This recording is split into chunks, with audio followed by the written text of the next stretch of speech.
All right, finally got the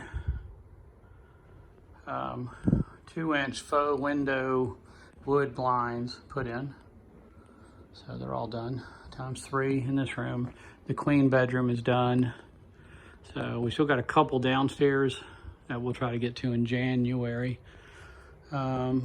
Still have not got to this. Maybe Monday we can get to this. I've been wanting to do some trim there, and maybe some bigger trim would solve that problem right there with some of that wood problem. Trying to think what else. We did a new shower curtain because the other one was starting to fail. It was kind of old.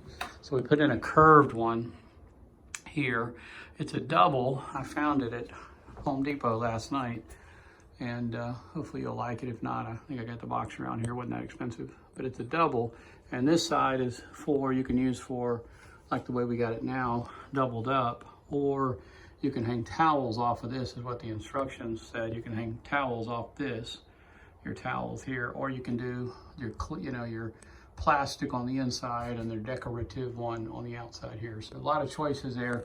And it gives you just a little bit more room for people like me with big shoulders. So it makes a little bit more room. You can also march this here out to here and then put towels on the inside. So a lot of flexibility there. Hope you like it. All right.